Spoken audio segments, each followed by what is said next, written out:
اشہد ان لا الہ الا اللہ وحدہ لا شریک لہ واشہد ان محمدا عبدہ ورسولہ اما بعد فاعوذ باللہ من الشیطان الرجیم بسم اللہ الرحمن الرحیم الحمد للہ رب العالمین الرحمن الرحیم مالک یوم الدین ایاک نعبد و ایاک نستعین اہدنا الصراط المستقیم صراط الذین انعمت علیہم غیر المغضوب علیہم ولا الضالین۔ پچھلے خطبہ جمعہ میں نے کچھ باتیں رسالہ البصیت اور قدرت ثانیہ اور صدر انجمن احمدیہ کے متعلق کچھ باتیں کی تھیں، آپ لوگوں کو بتایا تھا۔ اور صدر انجمن احمدیہ کے سلسلے میں جن احباب کو حضرت مہدی و مسیح موعود السلام نے منتخب فرمایا تھا ان کے نام کا بھی میں نے ذکر کیا تھا۔ اس کے علاوہ قدرت ثانیہ کے متعلق حضرت خلیفۃ المسیح اکبر رضی اللہ تعالی عنہ کے دور خلافت میں جو قدرت ثانیہ کے لیے دعائیں کروانے کا سلسلہ شروع ہوا تھا، حضرت میر ناصر نواب رضی اللہ تعالی عنہ بھی مسجد مبارک میں اس سلسلہ میں ایک لمبا عرصہ تک دعائیں کرواتے رہے۔ ان سب باتوں کا میں نے پہلے خطبہ جمعہ میں ذکر کیا تھا۔ تو اس کے بعد پھر میں نے یہ بھی اشارتاً بات کی تھی کہ جب حضرت خلیفۃ المسیح اکبر رضی اللہ تعالی عنہ کی وفات ہوئی تو اس کے بعد یہ جو صدر انجمن احمدیہ ہے جس کے متعلق بانی صدر انجمن احمدیہ نے جو کچھ فرمایا تھا وہ بھی میں پہلے خطبہ جمعہ میں وہ الفاظ حضور السلام کے پڑھ کر سنا چکا ہوں۔ اور پھر حضرت خلیفۃ المسیح اکبر رضی اللہ تعالی عنہ نے اس صدر انجمن احمدیہ کے متعلق جو فرمایا پچھلے خطبہ جمعہ میں آپ رضی اللہ تعالی عنہ کا وہ بیان بھی پڑھ کر سنا چکا ہوں۔ لیکن جب حضرت خلیفۃ المسیح اکبر رضی اللہ تعالی عنہ کی وفات ہوتی ہے تو اس وقت اس صدر انجمن احمدیہ کو کچھ لوگوں نے رد کر دیا، اس کی طرف بالکل توجہ نہ کی، بلکہ عوام الناس میں کچھ لوگ اپنے آپ کو لے آئے اور انہوں نے لوگوں سے خلیفہ کے انتخاب کے لیے زور دیا اور اپنے نام بھی پیش کروائے، اور پھر لوگوں نے ان کے حق میں ووٹ بھی دیے اور اس طرح وہ خلیفہ بھی بن گئے۔ اچھا، میں یہاں یہ عرض کرنا چاہتا ہوں کہ جس صدر انجمن احمدیہ کو حضرت مہدی و مسیح موعود علیہ السلام نے خود قائم فرمایا اور اس کے ہر فیصلے کو حتمی انہوں نے قرار دیا، اور یہ بھی کہا کہ میری زندگی میں یہ انجمن جو فیصلے کرے اس سے مجھے اطلاع دیتی رہے، لیکن میری وفات کے بعد ان کا فیصلہ جو ہو قطعی فیصلہ ہوگا۔ اور یہ میں نے حوالہ حضور السلام کا پہلے خطبہ جمعہ میں پڑھا ہوا ہے، دوبارہ میں نہیں پڑھتا۔ اس طرح حضرت خلیفۃ المسیح اکبر رضی اللہ تعالی عنہ کا اپنے عید الفطر کے خطبہ میں صدر انجمن احمدیہ کے متعلق جو انہوں نے فرمایا تھا وہ بھی میں ان کی سٹیٹمنٹ، ان کا بیان پڑھ چکا ہوں۔ اور پھر اس صدر انجمن احمدیہ کے ساتھ حضرت خلیفۃ المسیح اکبر رضی اللہ تعالیٰ عنہ کی وفات کے وقت کیا سلوک ہوا، تو یہ بھی میں ہلکا سا پہلے خطبہ جمعہ میں بھی پڑھ کر لوگوں کو احباب کو بتا چکا ہوں۔ لیکن میں سمجھتا ہوں کہ یہ درست سمت نہیں تھی جس کی طرف مرزا بشیر الدین محمود احمد کی قیادت میں لوگ چل پڑے تھے۔ پہلے میں احباب جماعت کو پڑھ کر سناتا ہوں کہ جب وہ خلیفۃ الرسول اول رضی اللہ تعالی عنہ اپنی انتخاب کے بعد جب بیعت عام ہوئی اور اسی موقع پر انہوں نے جو ارشاد فرمایا امت کو مخاطب ہو کر، وہ میں ان کا بیان پڑھ کر سناتا ہوں۔ آپ ارشاد فرماتے ہیں، صاحبو میں تم پر حاکم مقرر کر دیا گیا، حالانکہ میں تم سے بہتر نہیں ہوں۔ اگر میں اچھے کام کروں تو ان میں میری مدد کرو، اور اگر دیکھو کہ میں برائی کی طرف جا رہا ہوں تو مجھے سیدھا کر دو۔ سچائی امانت ہے اور جھوٹ خیانت۔ اے لوگو، تم میں سے جو ضعیف ہے وہ میرے نزدیک قوی ہے، یہاں تک کہ میں اس کا حق دلا دوں انشاءاللہ۔ اور بے ظاہر زور و قوت رکھنے والا آدمی بھی میرے نزدیک کمزور ہے، یہاں تک کہ میں بے سہارا کمزور آدمی کا حق اس سے دلا دوں انشاءاللہ تعالی۔ آگے آپ فرماتے ہیں، جو قوم اللہ کی راہ میں جہاد کرنا چھوڑ دیتی ہے اس کو خدا خوار اور ذلیل کر کے چھوڑتا ہے، اور جس قوم میں بدکاری عام ہو جائے خدا اس کی مصیبت کو بھی عام کر دیتا ہے۔ میں خدا اور اس کے رسول صلی اللہ علیہ وآلہ وسلم کے بتائے ہوئے راستے پر چلوں تو تم لوگ میری اطاعت کرو، لیکن اگر میں خدا اور اس رسول کے راستے کو چھوڑ دوں تو تم میں سے کسی ایک پر بھی میرا حکم نہیں چل سکتا۔ اچھا، اب نماز کے لیے کھڑے ہو جاؤ، اللہ تم پر رحم کرے۔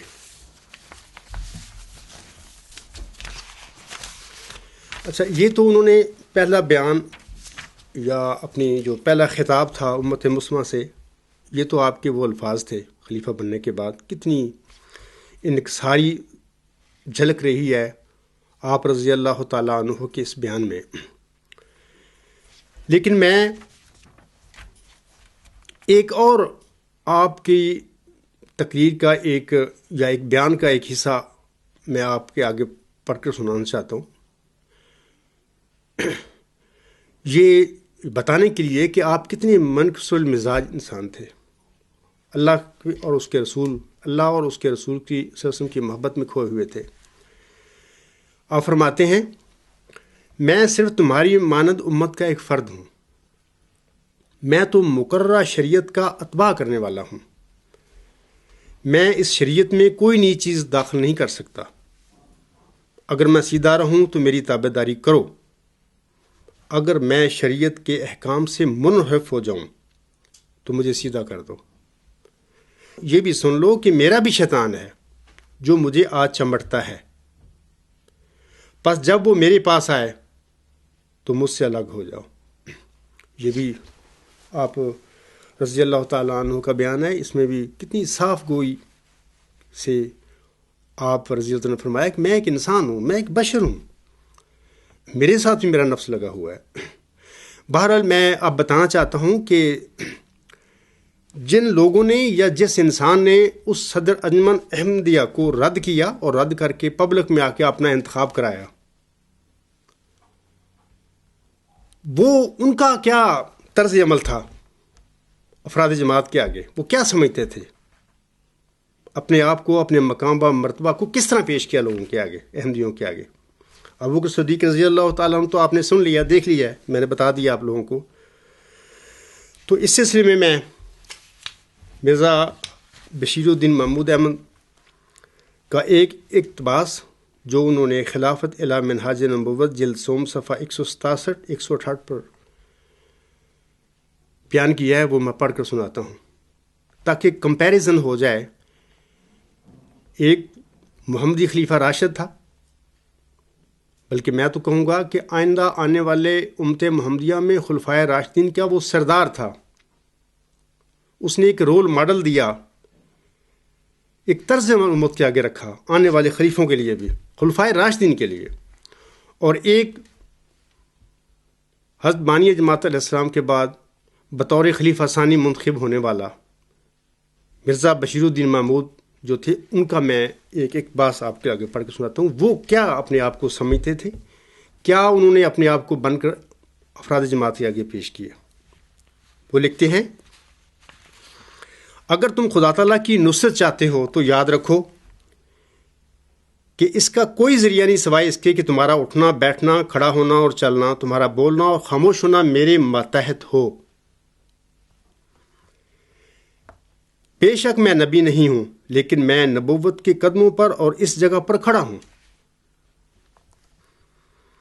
ہر وہ شخص جو میری اطاعت سے باہر ہوتا ہے وہ یقیناً نبی کی اطاعت سے باہر جاتا ہے۔ جو میرا جوا اپنی گردن سے اتارتا ہے وہ حضرت مسیح موعود علیہ الصلوۃ والسلام کا جوا اتارتا ہے، اور جو ان کا جوا اتارتا ہے وہ رسول کریم صلی اللہ علیہ وآلہ وسلم کا جوا اتارتا ہے، اور جو حضرت صلی اللہ علیہ وسلم کا جوا اتارتا ہے وہ خدا تعالیٰ کا جوا اتارتا ہے۔ میں بے شک انسان ہوں، خدا نہیں، مگر میں یہ کہنے سے نہیں رک سکتا کہ میری اطاعت اور فرمانبرداری میں خدا تعالیٰ کی اطاعت اور فرمانبرداری ہے۔ آپ خود ان دونوں بیانوں پر غور کرنا، زمین و آسمان کا فرق ہے ان دونوں بیانوں میں۔ ایک ایسا انسان، برسگیدہ انسان، جو آنسم کے آگے اور پیچھے بھی لڑتا رہا ساری زندگی، فدا ہوتا رہا، بلکہ حضرت صلی اللہ علیہ وسلم نے اپنی زندگی میں فرمایا ہے کہ میں نے اس دنیا میں سب انسانوں کے جو احسان تھے اتارے ہیں لوگوں کے، لیکن ایک واحد ایک انسان ہے ابو بکر جس کے میں احسان نہیں اتار سکا۔ اس کی سٹیٹمنٹ دیکھو، اس کو پڑھو، دیکھو جب وہ خلیفہ بنے وہ کیا فرماتے ہیں عوام کے آگے، امت کے آگے۔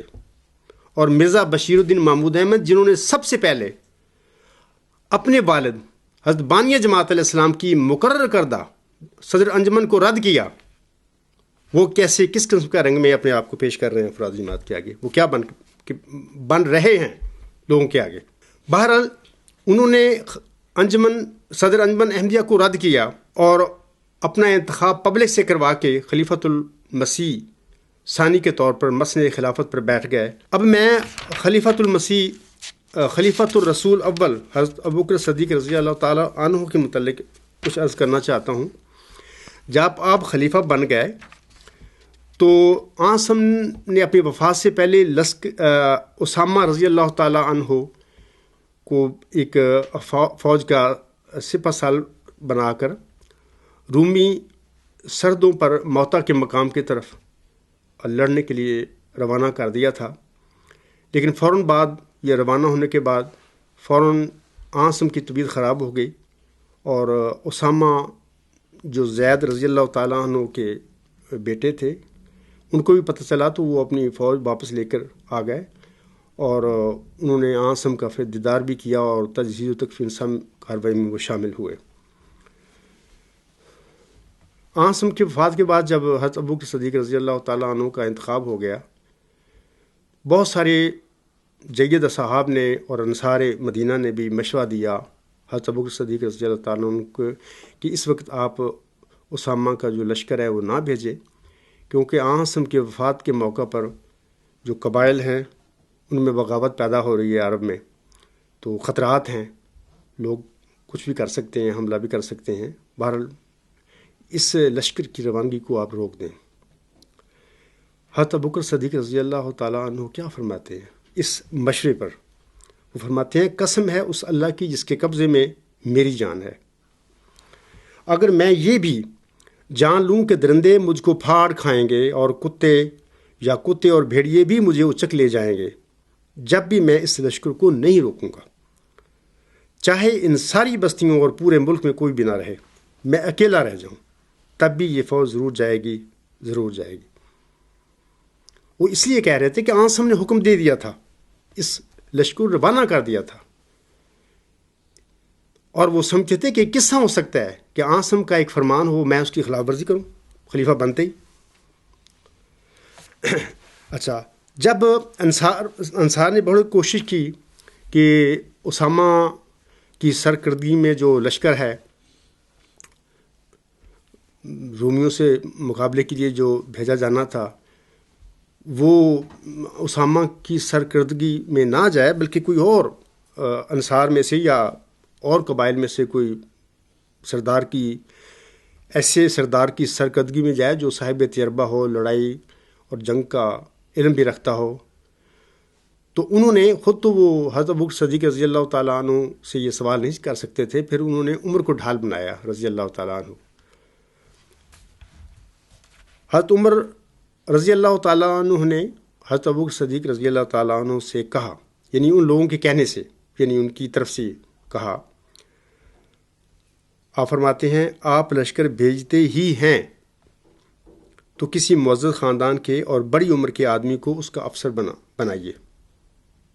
یہ حضرت عمر رضی اللہ عنہ کے الفاظ ہیں، جو طبیعت اور ارادے میں مضبوط اور لڑائی کے کام اور ہنر سے اچھی طرح واقف ہو. بظاہر تو بڑا اچھا مشورہ تھا یہ حضرت عمر رضی اللہ تعالیٰ عنہ کا. دیکھو حضرت عمر رضی اللہ تعالیٰ عنہ کے یہ مشورہ سن کر حضرت ابوبکر صدیق رضی اللہ تعالیٰ عنہ غصے سے بے تاب ہو گئے اور فرمایا، کیا فرماتے ہیں؟ خطاب کے بیٹے، تیری ماں تجھے روئے اور تجھے کھو دے.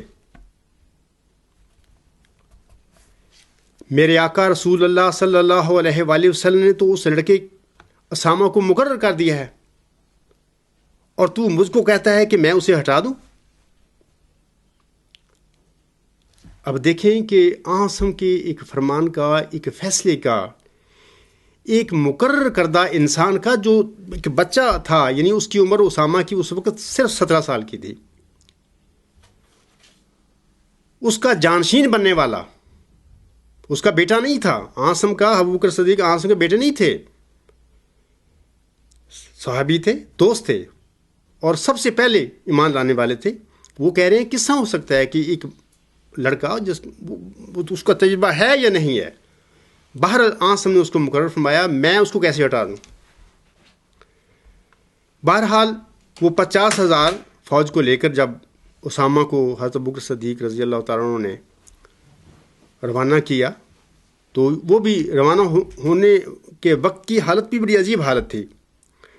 یعنی اسامہ رضی اللہ تعالیٰ عنہ 17 سال کا نوجوان بچہ گھوڑے پر سوار ہے، اور اس کی باغ جو گھوڑے کی ہے حضرت عبد الرحمن بن عوف رضی اللہ تعالیٰ عنہ تھامے ہوئے تھے، اور خود خلیفۃ الرسول حضرت ابوبکر صدیق رضی اللہ تعالیٰ عنہ ساتھ ساتھ گھوڑے کے جا رہے تھے. تھوڑا سا آگے جا کر اسامہ کے دل میں آیا، اور انہوں نے نیچی نظروں سے حضرت ابوبکر صدیق رضی اللہ تعالیٰ عنہ عرض کی، اے خلیفۃ الرسول، یا تو آپ بھی سوار ہو جائیں یا پھر مجھے اترنے کی اجازت دیں، یعنی میں بھی ساتھ ساتھ چلوں. آپ رضی اللہ تعالیٰ عنہ نے ان کے چہرے پر نظر ڈالی اور پھر فرمایا، یعنی حضرت ابوبکر صدیق رضی اللہ تعالیٰ عنہ نے، نہ میں خود سوار ہوں گا، نہ تم کو پیدل چلنے کی اجازت دوں گا. بہرحال اس لڑکا جو تھا 17 سال کا، وہ جو ایک جنگ پر روانہ ہو رہا تھا، اس کے پیچھے سارے اس وقت کے مکے کے سردار، انصار کے سردار، سب جتنے بڑے جید صحابہ تھے، سب اس کے پیچھے پیچھے چل رہے تھے. اور حضرت ابوبکر صدیق رضی اللہ عنہ نے ایک ماڈل دیا لوگوں کو، امت کو، کہ ہمارے پیارے نبی صلی اللہ علیہ وسلم نے جو فرمایا اس کی اہمیت کیا ہے اور ہمیں کیا کرنا ہے.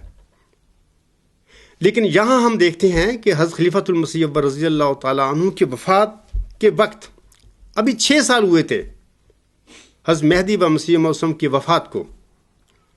ان کا صاحبزادہ جناب مرزا بشیر الدین محمود احمد اپنے والد صاحب علیہ الصلوۃ والسلام کی بنائی ہوئی صدر انجمن احمدیہ کے ساتھ کیا کرتا ہے. یعنی خلفائے راشدین ہونا یا خدا کے بنائے ہوئے خلیفے ہونا تو بعد کی بات ہے نا. عاصم کے بعد حضرت خلیفۃ المسیح، حضرت خلیفۃ الرسول ابوبکر صدیق رضی اللہ تعالیٰ عنہ کا یہ جو طرز عمل تھا، کیا ان لوگوں کے سب کے سامنے نہیں تھا کہ انہوں نے عاصم کے مقرر کردہ ہوا ایک نوجوان لڑکے کو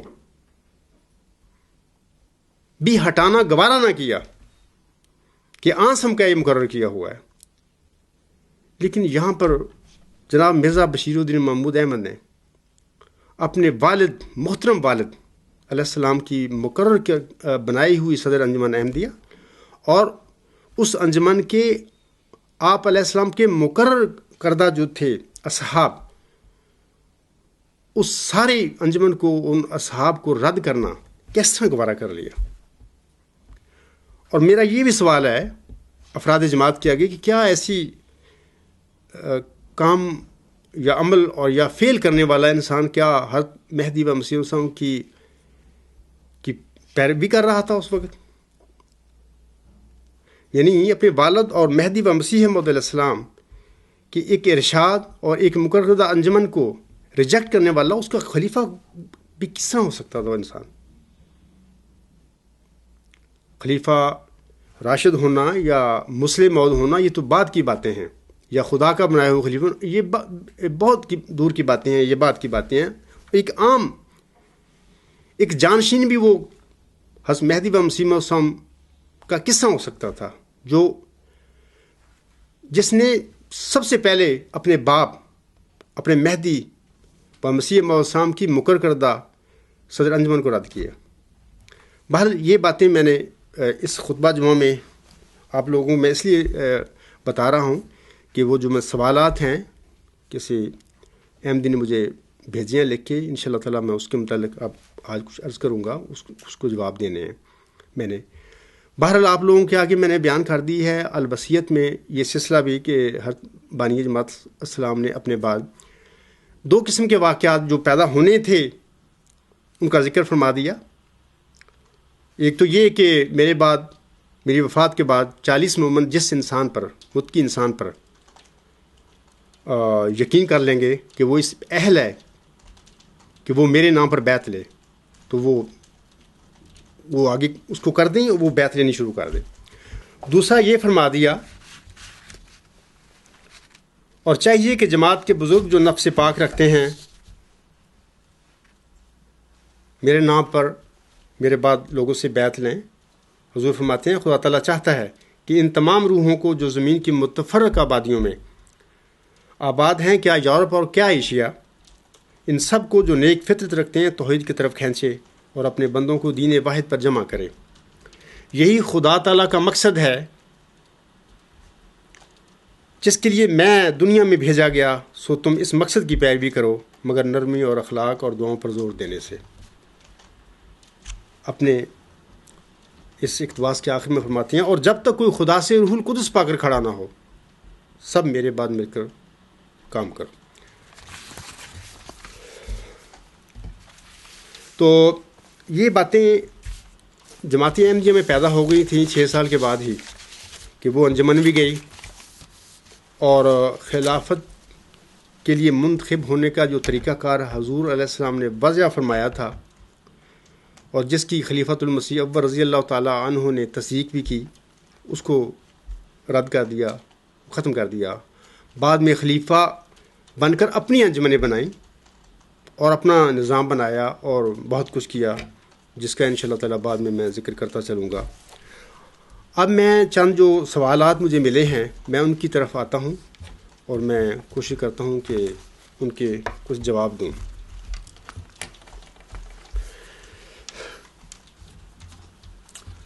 وہ سوال لکھنے والے بھیجتے ہیں مجھے ای میل میں کہتے ہیں، وہ میں پڑھ کر سناتا ہوں۔ You Abdul Ghaffar جمبا claimed that Hazrat Khalifa Sani was wrong in his claim for Muslim Maud. In your opinion, what he wanted to gain or what he wanted to accomplish by saying that he was Muslim Maud? In other words, what was the reason he had to lie about it? Please elaborate. English میں انہوں نے یہ بھیجا ہے، سوال بھی بھیجا ہے، اپنا میل بھی بھیجی ہے، تو اس کا میں ترجمہ ہر بندہ بعض بندے نہیں انگلش سمجھتے یا جانتے، میں اس کا ترجمہ بھی کر دیتا ہوں۔ وہ لکھتے ہیں عبد الغفار جمبا تمہارا دعویٰ ہے کہ حضرت خلیفہ ثانی اپنے دعویٰ مسلم موعود میں غلط تھے۔ تمہارے خیال میں وہ مسلم موعود کا دعویٰ کر کے کیا کچھ حاصل کرنا چاہتے تھے؟ دوسرے الفاظ میں اس پیش گوئی کے متعلق ان کے جھوٹ بولنے کی کیا وجہ تھی؟ براہ کرم وضاحت کریں۔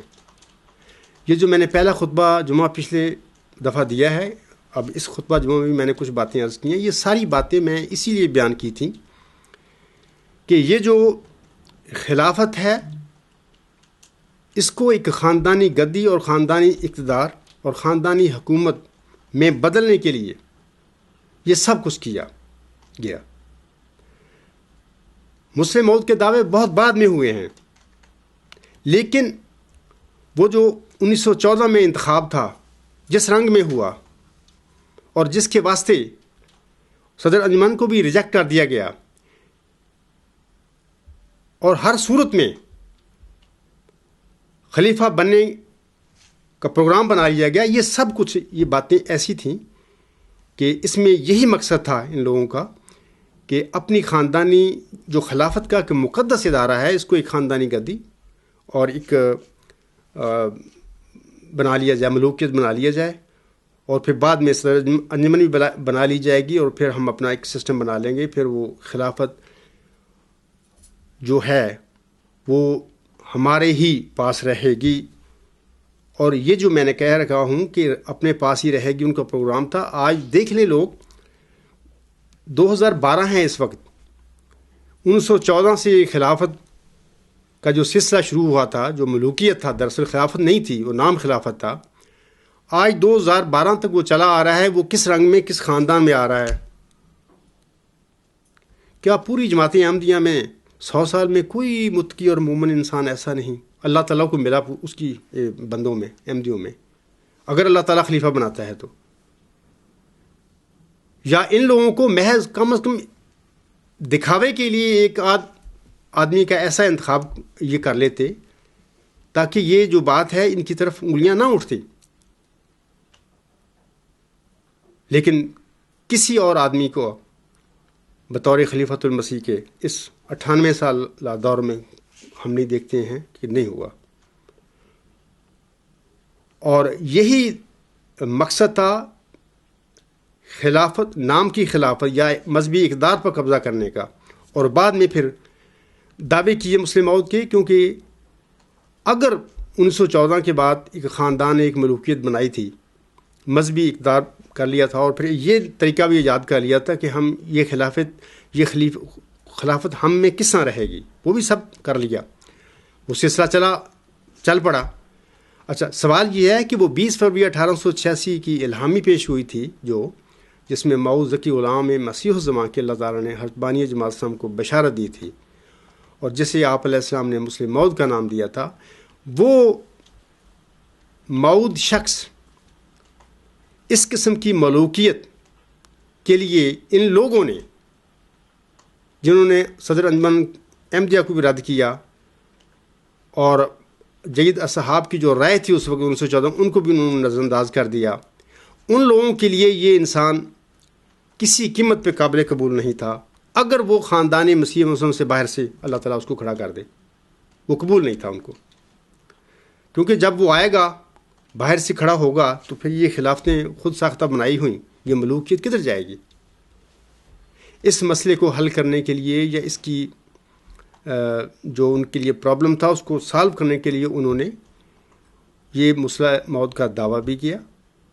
اور کوئی کہہ سکتا ہے کہ یار ان کا دعویٰ سچا تھا۔ میں کہتا ہوں اگر سچا تھا دعویٰ تو جماعت احمدیہ میرے مقابلے پہ آ کر بات کیوں نہیں کرتی؟ خلیفۃ المسیح اگر وہ تھے سچے ثانی، تو ان کی جو دعویٰ مسلم موت تھا ان کو سچا ثابت کرنے کے لیے میدان میں کیوں نہیں آتے؟ اس موضوع کو بند کیوں کرتے ہیں؟ یاد رکھیں کہ جتنے بھی اس غلام کے متعلق حضرت میرا صاحب پر الہام نازل ہوئے ہیں، یہ 1881 سے لے کر 1907 تک ان الہامات کا سلسلہ،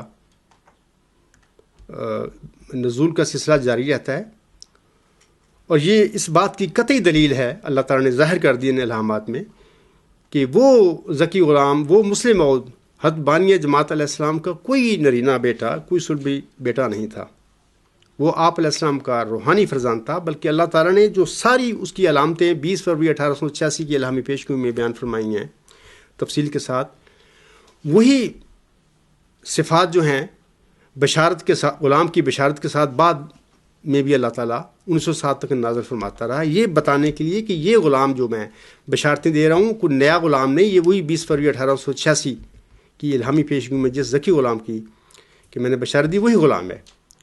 اور پھر اللہ تعالیٰ نے یہ بھی ایک بتا دیا کہ اپنے بندے حضرت مہدی و مسیح السلام کو جتنے نرینہ اولاد دینی تھی، جتنے لڑکے دینے تھے، وہ دے کر، یعنی 14 جون 1899 میں آخری بچہ پیدا ہوا مبارک امن، اس کے بعد بھی یہ بشارتوں کا سلسلہ غلام کا جاری رکھا گیا۔ اور پھر اللہ تعالیٰ نے یہاں تک فرما دیا کہ انا نبشروں کا بے غلام حلیم ینزل المنزل المبارک، یعنی اللہ تعالیٰ یہ بھی فرما دیا کہ وہ جو غلام ہوگا، حلیم غلام جو مجھے تجھے دوں گا، وہ مبارک احمد کی بمنزلہ ہوگا، یعنی اس کا مثیل ہوگا. ظاہر ہے جو مبارک احمد کے منزلہ ہونا تھا جس نے، یا اس کا مثیل ہونا تھا، وہ تو مبارک احمد کے بعد پیدا ہونا تھا. پھر آخری بشارت 6-7 نومبر 1907 کو اللہ تعالیٰ نے حضور اسلام پر نازل فرمائی، سا احب اللہ کا غلام زکیاں انا نبشروں کا بے غلام نسمہ یحییٰ.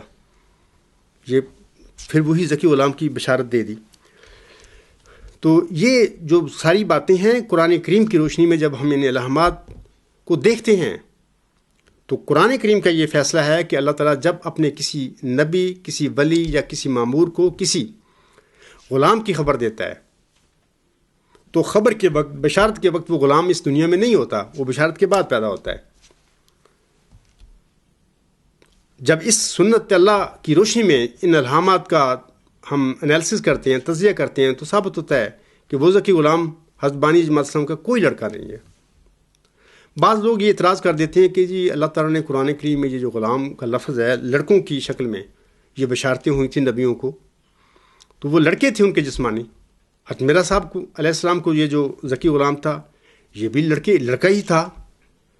میں اس سلسلے میں عرض کرتا ہوں کہ اگر غلام کا لفظ قرآن کریم میں 2 معنوں میں استعمال ہوا ہے، ایک جسمانی لڑکے کے لیے بھی، اور ایک ویسے ہی نوجوان لڑکا کوئی خادم، یا جیسے ہم اردو میں غلام کا لفظ استعمال کرتے ہیں، تو ان معنی میں بھی اللہ تعالیٰ نے اس لفظ کو غلام کو استعمال فرمایا ہے.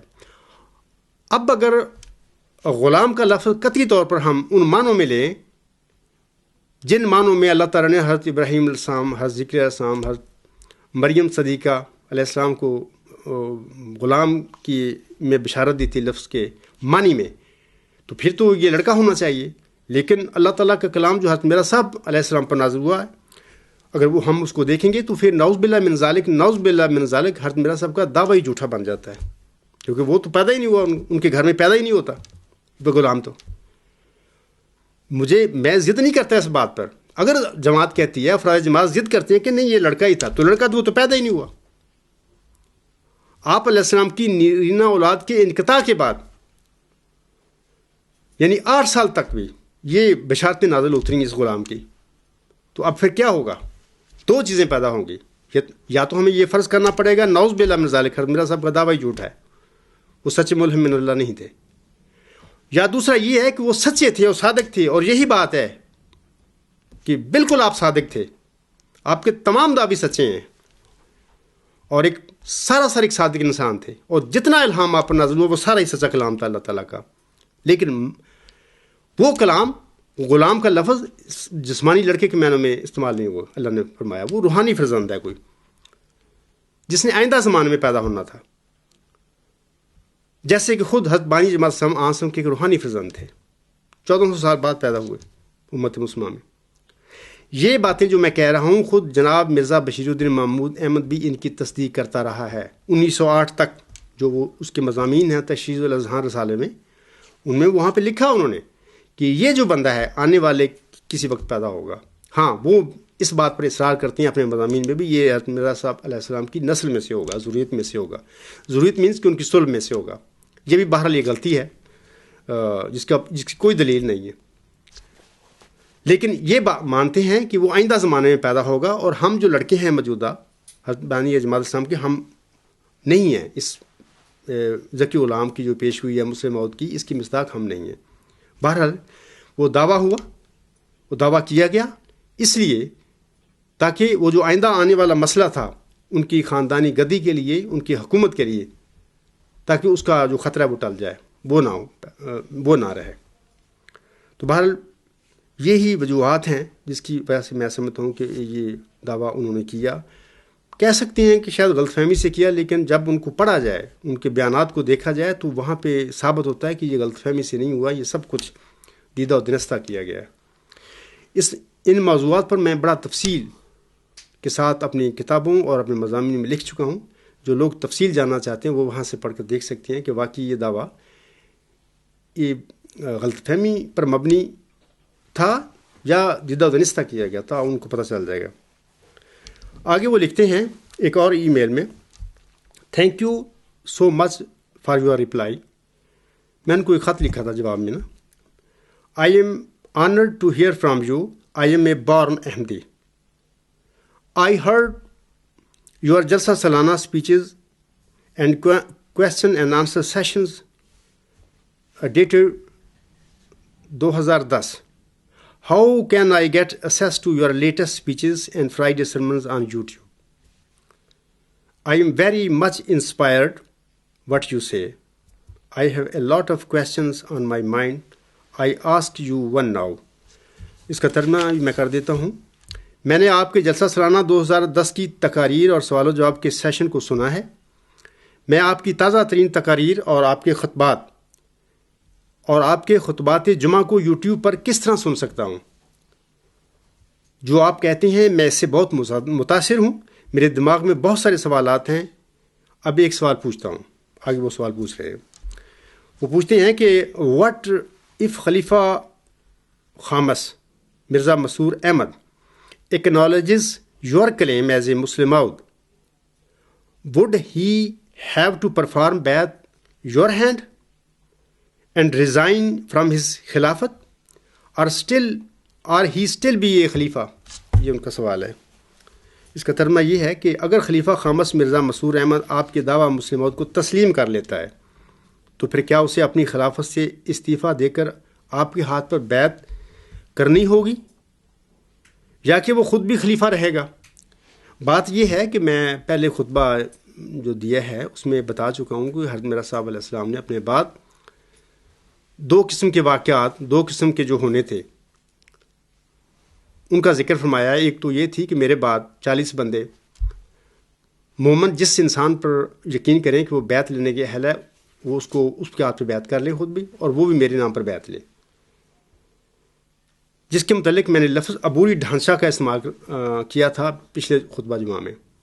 دوسرا یہ تھا، حضور صلی اللہ علیہ وسلم نے فرمایا تھا کہ اور جب تک کوئی خدا سے روح القدس پا کر کھڑا نہ ہو سب میرے بعد مل کر کام کرو۔ اچھا، یہ قدرت ثانیہ ہے جس کے لیے دعائیں کرتے رہے ہیں خلیفۃ المسیح رضی اللہ تعالیٰ عنہ کے دور خلافت میں بھی یہ قدرت ثانیہ کا ہی وہ مظہر ہے، روح خود پا کر کھڑا ہونے والا ہے۔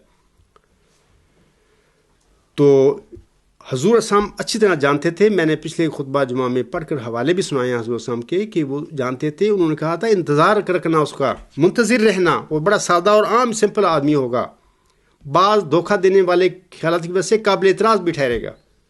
ساری باتیں حضور صاحب نے یہ کہی تھی، یہ نبیوں والی معرفت تھی جو ان کو علم تھا، جو ان کے منہ سے نکلی تھی اپنی جماعت کی، اپنے پیروکار کی رہنمائی کے لیے۔ لیکن افسوس ہے حضور اسلام کے پیروکاروں نے اس سے فائدہ نہ اٹھایا، آج تک نہ اٹھایا، کچھ تو کچھ ہو گیا۔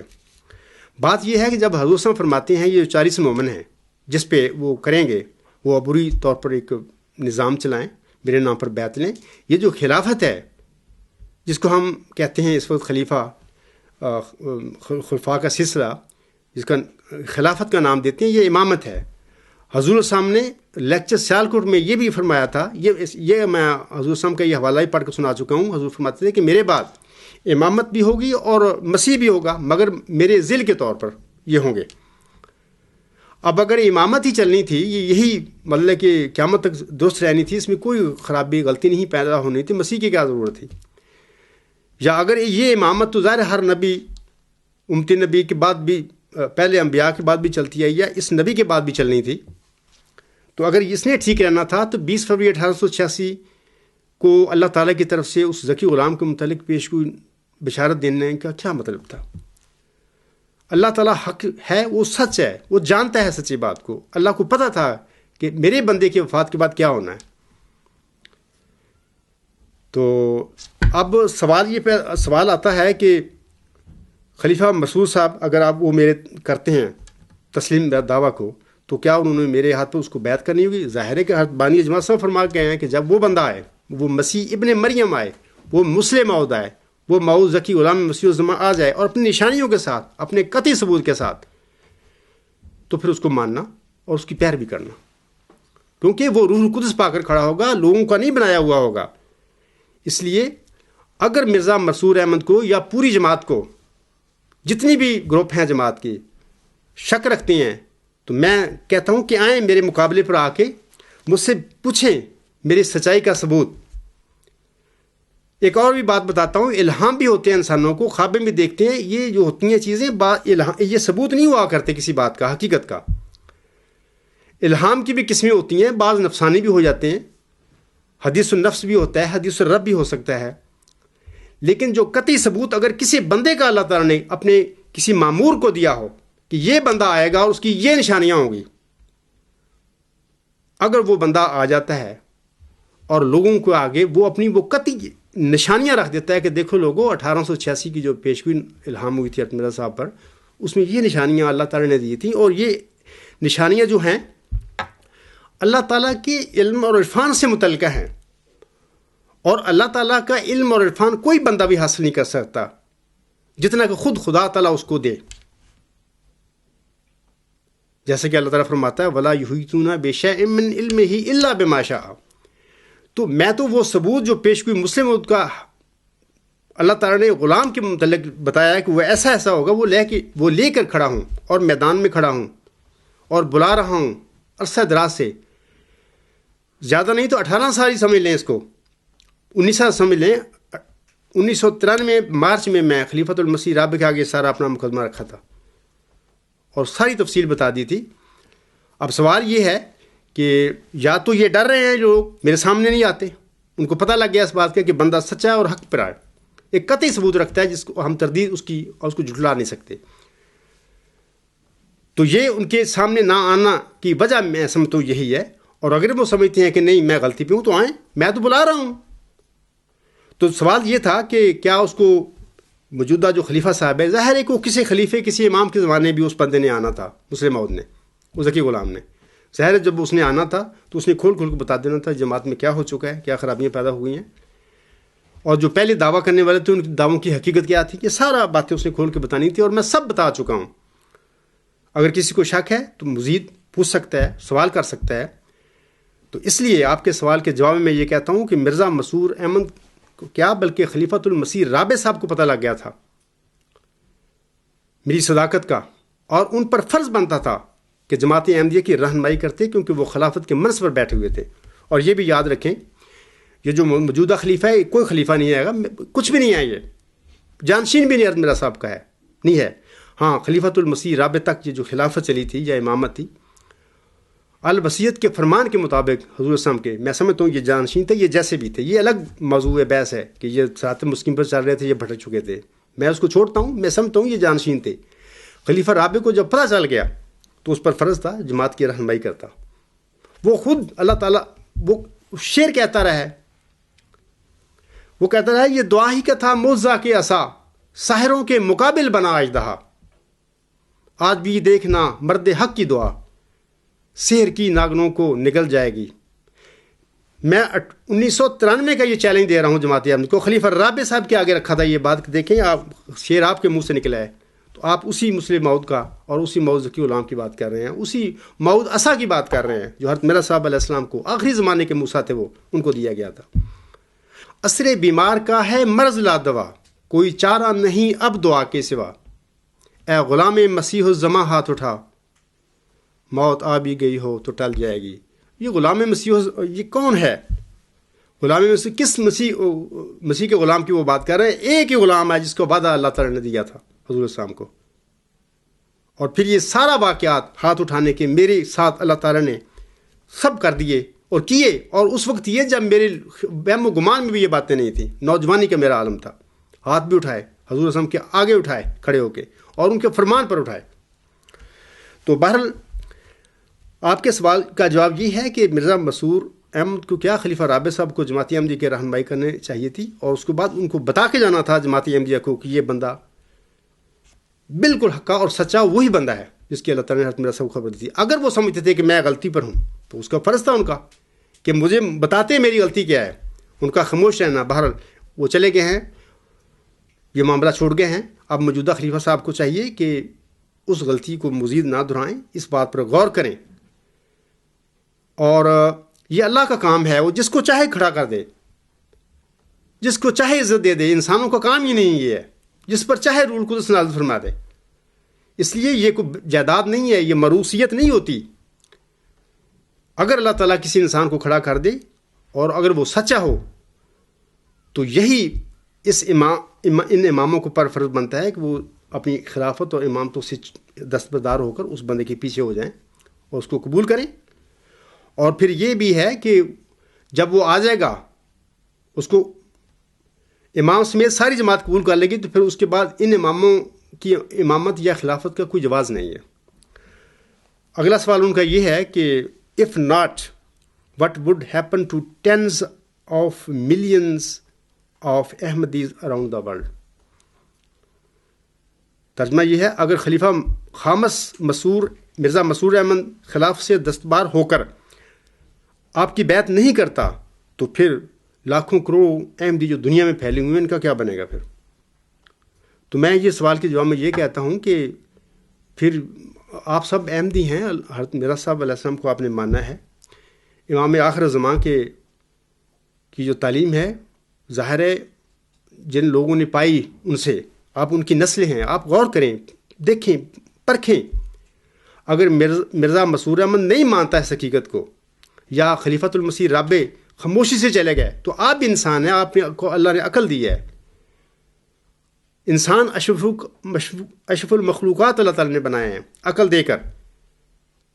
اور احمدیوں کا فرض بنتا ہے کہ خود سمجھیں، سوال کریں، پوچھیں. حضرت مرزا صاحب کی تعلیم کو دیکھیں، ان کا کلام پڑھیں الہامی، قرآن کو تدبر سے پڑھیں، اس کے بعد میرے دعوے پر غور کریں، خود فیصلہ کریں.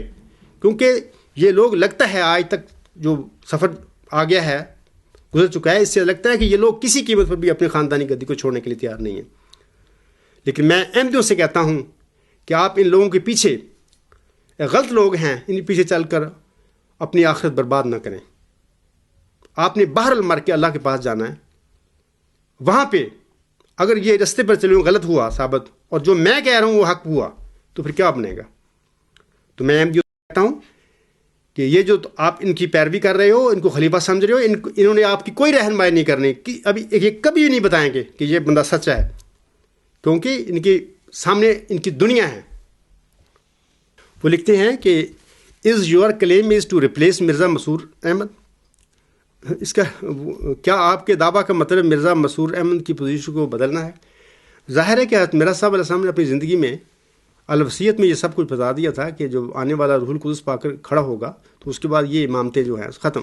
یہ تو عبوری ڈھانچے ہیں، عبوری طریقہ کار ہیں جو اس بندے کے آنے تک جاری رہیں گے. جب وہ آ جائے گا اور اپنی نشانیوں کے ساتھ آئے گا اور بتا دے گا لوگوں کو، تو پھر ان امامتوں اور ان ڈھانچے کی کوئی ضرورت نہیں ہے، اس کے پیچھے اس کی پیروی کرنی ہے. تو ظاہر ہے کہ جس امام کے وقت بھی وہ آئے گا تو اس کے بعد وہ امام نہیں رہے گا، بلکہ وہی روح القدس پا کر کھڑا ہونے والا ہی امام ہوگا اور خلیفہ بھی ہوگا. آگے وہ لکھتے ہیں وڈ یو بی کالڈ خلیفہ اینڈ مسلم موعود both? What is your stand on it? کیا تم خلیفہ اور مسلم موعود دونوں کہلاؤ گے؟ آپ کی اس پر کیا پوزیشن ہے؟ سوال یہ ہے کہ آنے والے کو، ذکی غلام کو، حضرت مرزا غلام علیہ السلام نے مسلم موعود کا نام دیا ہے. اگر کوئی بندہ کسی وقت جماعتی احمدیہ میں آتا ہے، اپنی نشانیوں کے ساتھ، اپنی سچائی کے ساتھ آتا ہے اور وہ دعویٰ کرتا ہے کہ میں ہی وہ موعود ذکی غلام مسیح الزماں ہوں جس کی اللہ تعالیٰ نے 20 فروری 1886 کی الہامی پیش گوئی میں خبر دی تھی مرزا صاحب علیہ السلام کو، اور وہ سچا ہو، تو پھر ظاہر ہے کہ وہ مسلم موعود بھی ہوا بقول حضرت بانی جماعت علیہ السلام کے. لیکن اس کا الہامی ٹائٹل جو ہے، نام جو ہے، وہ موعود ذکی غلام مسیح الزماں ہوگا. ذکی غلام مسیح الزماں ہوگا. موعود تو چونکہ اس کا وعدہ ہے اس لیے موعود کہلائے گا. تو مسلم موعود چونکہ حضور علیہ السلام نے فرمایا ہے اس لیے مسلم موعود بھی ہوگا، خلیفہ بھی ہوگا، کیونکہ اس کے آنے کے بعد یہ جو 40 مومن کے پر انتخاب سے مرنے والا جو سربراہ ہے، خلیفہ ہے یا امام ہے، وہ تو نہیں رہے گا پھر اس کے بعد. آگے وہ لکھتے ہیں کہ you claimed 18 years ago and I was unaware of it. Thanks God I heard about you now. Please reply for my own good. آپ کا دعویٰ کو 18 سال گزر گئے ہیں اور میں اس سے بے خبر رہا. اللہ کا شکر ہے مجھے اس کا اب علم ہو گیا ہے. برائے کرم میری اپنی بھلائی کے لیے جواب دیجیے. بہرحال بڑے افسوس کی بات ہے، یہ 1993 کا دعویٰ میرا جماعت احمدیہ کے خلیفہ کو پتہ ہے. خلیفہ کے بعد جو ارباب و اختیار ہوں گے ان کو بھی پتہ ہے. بہرحال اگر اس دعوے سے احمدیوں کو لاعلم رکھا گیا ہے تو میرا تو نہیں بنتا تھا کہ میں اس کا شور ڈالتا اپنے طور پر اعلان کرتا. اس میں تو جماعت میں تفریق پیدا ہوتی ہے. میں تو جو اللہ تعالیٰ کی طریقہ کار ہیں اپنے بندوں کے تفرقہ ڈالنا نہیں ہوتا بلکہ ہدایت دینی ہوتی ہے لوگوں کو. اس طریقے پر چل کر میں نے ہر چیز خلیفہ رابع صاحب کو بتا دی تھی. اگر انہوں نے نہیں بتایا تو پھر یہ ان کے ذمہ دار ہیں. بہر اللہ تعالیٰ ان پر رحم کرے، وہ چلے گئے ہیں. وہ لکھتے ہیں السلام علیکم. Thank you so much for sending me 2 books. I have started reading them. I am getting lots of knowledge from them.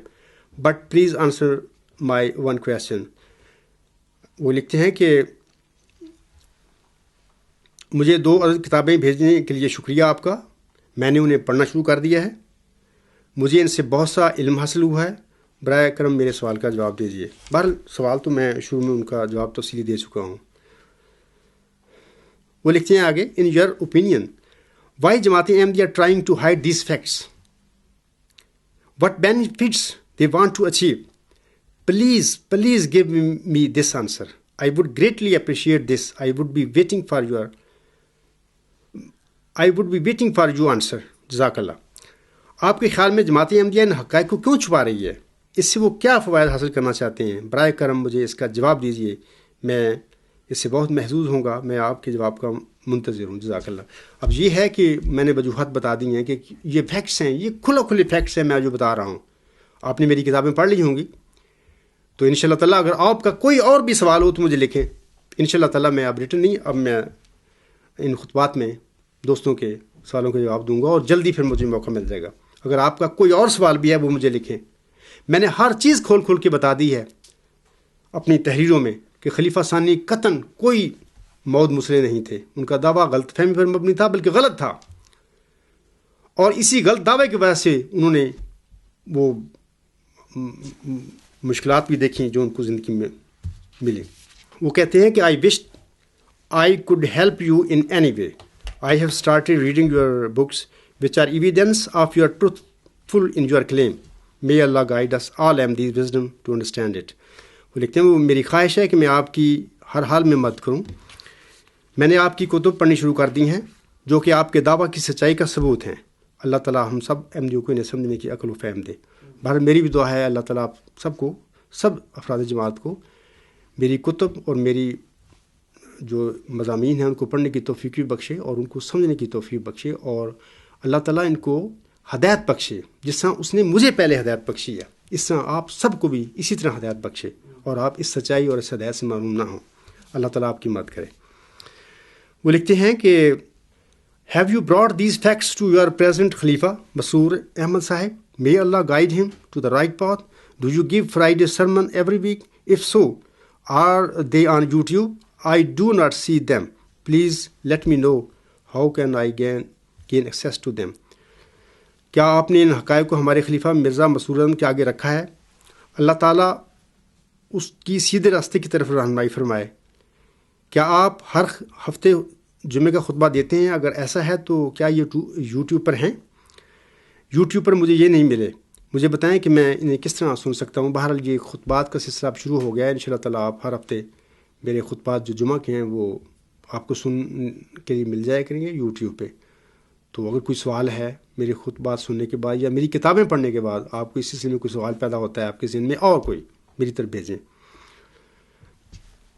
باقی جہاں تک سوال ہے کہ آپ میری مدد کرنا چاہتے ہیں، آپ کی مدد یہی ہوگی کہ اگر خدا کا ایک بندہ موعود آیا ہے اور وہ اپنی نشانیوں اور سچائی کے ساتھ آیا ہے اور وہ اپنی سچائی اور نشانیوں کے ساتھ پورے جماعت احمدیہ پر اتمام حجت کر کے کھڑا ہے، تو آپ پر فرض بنتا ہے تو اس کی دعوت کو قبول کریں اور اس کے انصاروں میں شامل ہو جائیں، اور پھر اپنے حالات کے مطابق جس ماحول میں بھی آپ رہ رہے ہیں اس سے مشورہ کرتے ہوئے اس کی مدد کرنے کی کوشش کریں. وہ لکھتے ہیں آخر پہ by the way tomorrow we are celebrating Muslim house day. I wish I could convey your message but I am afraid they will expel me from the Jamaat. May Allah be your help. کل ہمارے شہر میں یوم مسلم موعود منا رہے ہیں. میں آپ کا پیغام پہنچانا چاہتا ہوں، لیکن ڈرتا ہوں کہ کہیں مجھے جماعت سے خارج نہ کر دیا جائے. اللہ تعالیٰ آپ کی مدد فرمائے. جناب، یہ جو سوال بھیجنے ہیں ان سے میں درخواست کرتا ہوں کہ آپ تو شروع میں ہی ڈر رہے ہیں. آپ مدد کیا کریں گے اس بندے کی جو اس دنیا میں خدا تعالیٰ کی طرف سے بھیجا گیا ہے؟ تقویٰ پیدا کریں اپنے اندر، اللہ کا ڈر پیدا کریں. اللہ کی طرف ہم نے جانا ہے موت کے بعد. کسی کے سامنے ہم نے مر کے جواب دہی نہیں دینی سوائے خدا کے. وہاں پہ ہمارے اعمال اور ہمارا ایمان ہمارا ساتھ دے گا. میں آپ کو نصیحت کروں گا، لوگوں سے ڈریں، ان عہدیداروں سے نہ ڈریں. آپ پہلے تو اپنی سچائی پائیں، تسلی کریں. سوالات اگر آپ کے ذہن میں اور بھی ہیں وہ بھی پوچھیں. جب آپ کو اطمینان ہو جائے، آپ کو حق الیقین مل جائے، تو اس کے بعد ان دنیا والوں سے نہ ڈریں. تو پھر ہر حال میں اس موعود بندے کا ساتھ دیں اور اس کی مدد کریں ہر لحاظ سے، جیسے کہ پہلے وقتوں میں اللہ تعالیٰ کے بندے اپنے وقت میں آنے والے خدا کے مرسلوں کی مدد کیا کرتے تھے. میں اسی پہ اپنا خطبہ جمعہ ختم کرتا ہوں. اللہ تعالیٰ ہم سب کو صراط مستقیم پر چلنے کی توفیق بخشے اور ہمیں ایسی راہوں سے بچائے جو کہ اس کی ناراضگی کی راہیں ہیں. وآخر دعوانا ان الحمد للہ رب العالمین.